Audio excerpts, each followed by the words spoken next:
I've always had an affinity to production. Whatever work I did, I was always the one who wanted to go to the printers. So I've always been very close to production. I like production. So this basically is now after the last, 25, almost 30 years working on screen. Because I started in '85, my first Mac. That's almost 30 years now. Now I'm going back to, touching things.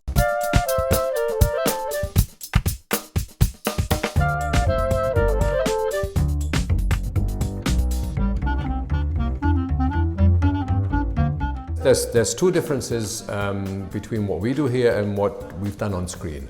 Maybe I'll start with the physical. If I have a letter like this and a letter like this, and I want to make it into a poster, I have stuff in between, the spaces, and they have to be filled. So you also have to touch the space.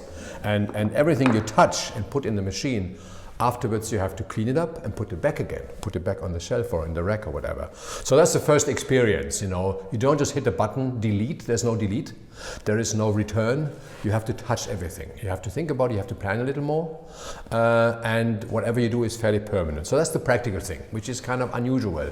Before you start work, you have to think of ideas that you can do with your material, but then the other way around, your material influences you, and that's for me the philosophical difference. You can't just have any idea.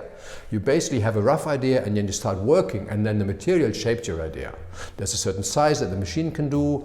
There's always the time constraint, suddenly it's dark out and you need to go home, and you can't carry on at home because you don't have the stuff at home.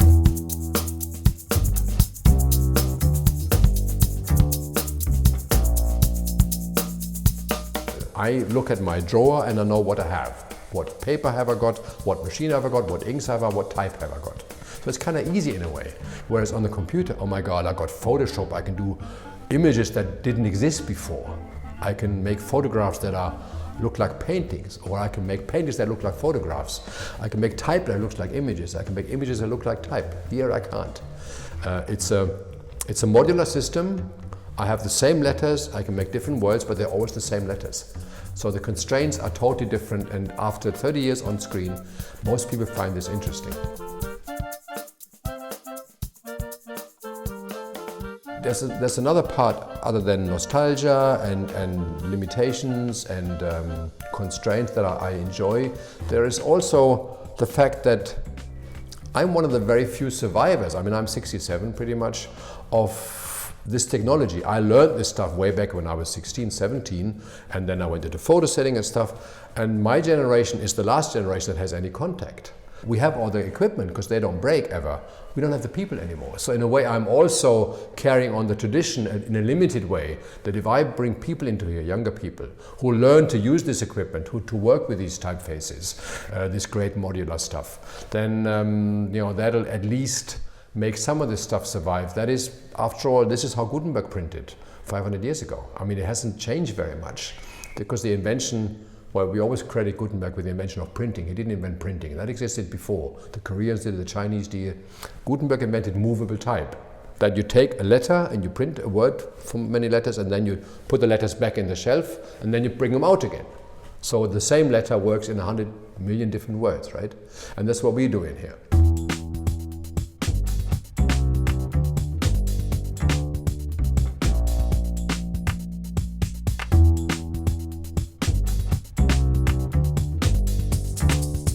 Another thing which is part of the reason why it's come back into fashion a little bit, that you can see that it's been printed. When I learned as a printer and typesetter, the type would have to kiss the paper. So there would be a slight impression, but only so slight. So you get a little furry outline. It would be a little soft, which is what makes a letterpress so nice to the eye.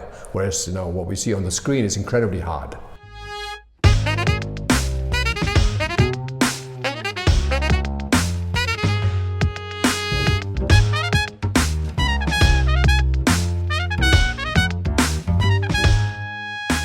If I buy books or get books from/about other designers, I am really not interested in their output, because I've seen that elsewhere.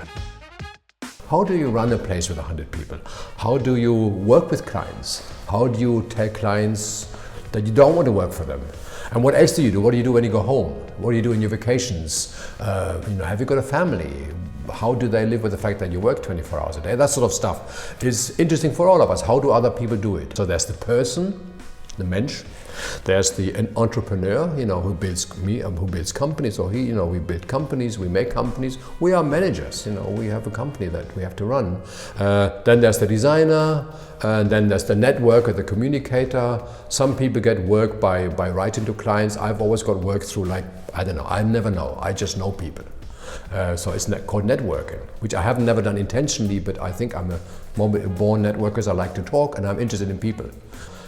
This wasn't plain sailing. The guy didn't say, I have a business plan and I do an Excel spreadsheet and next year I'm going to do 200,000, then 500,000, then I'm going to be rich and retire. It didn't work that way. It went all over the place, up and down, in and out, all sorts of stuff. I think a lot of people will find that more interesting than just a portfolio book. So don't wait for pretty pictures.